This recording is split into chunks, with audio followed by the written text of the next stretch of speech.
25 জুলাই সকাল থেকে বিভিন্ন সোশ্যাল মিডিয়াতে ইউটিউবেতে একটি ভিডিও প্রচার করা হয়েছে খুবই নোংরা ধরনের, যেখানে স্ত্রী পুরুষ চরিত্র দেখা যাচ্ছে। তাদের মধ্যে যে পুরুষ চরিত্র তার সঙ্গে আমার নাম যুক্ত করার চেষ্টা হয়েছে। ভিডিও ঠিক কি ভুল তৈরি করা কিনা, কোন চরিত্র কারা করেছে আমরা কিছু জানি না, কিন্তু এর দ্বারা আমার ব্যক্তি চরিত্রকে হনন করার, আমার ব্যক্তি ইমেজকে ধ্বংস করার একটা খুব প্রচেষ্টা হয়েছে। একটি ষড়যন্ত্র চলছে অনেকদিন, সেই চক্র থেকে এটা করা হয়েছে।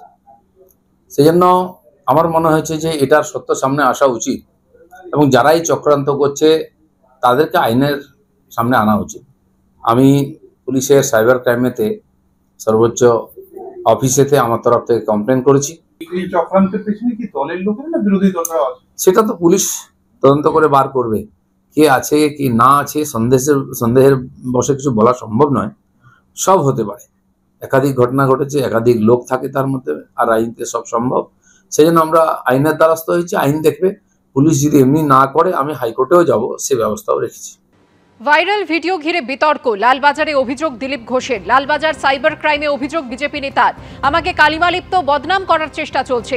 এর আগেও আমি দল ছাড়ছি বলে রটানো হয়েছিল, কিন্তু ষড়যন্ত্রকারীরা সফল না হওয়ায় নোংরা ভিডিও ছড়িয়ে দেওয়া হয়েছে।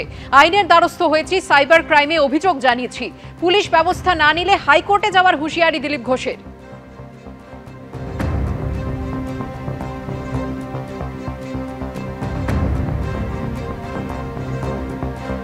ভাইরাল ভিডিও ঘিরে বিতর্ক, লালবাজারে অভিযোগ দিলীপ ঘোষের।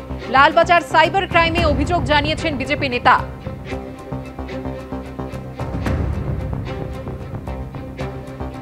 25 জুলাই সকাল থেকে বিভিন্ন সোশ্যাল মিডিয়াতে ইউটিউবেতে একটি ভিডিও প্রচার করা হয়েছে খুবই নোংরা ধরনের, যেখানে স্ত্রী পুরুষ চরিত্র দেখা যাচ্ছে। তাদের মধ্যে যে পুরুষ চরিত্র তার সঙ্গে আমার নাম যুক্ত করার চেষ্টা হয়েছে। ভিডিও ঠিক কি ভুল তৈরি করা কিনা, কোন চরিত্র কারা করেছে আমরা কিছু জানি না, কিন্তু এর দ্বারা আমার ব্যক্তি চরিত্রকে হনন করার, আমার ব্যক্তি ইমেজকে ধ্বংস করার একটা খুব প্রচেষ্টা হয়েছে। একটি ষড়যন্ত্র চলছে অনেকদিন, সেই চক্র থেকে এটা করা হয়েছে। সেই জন্য আমার মনে হয়েছে যে এটার সত্য সামনে আসা উচিত এবং যারাই চক্রান্ত করছে তাদেরকে আইনের সামনে আনা উচিত।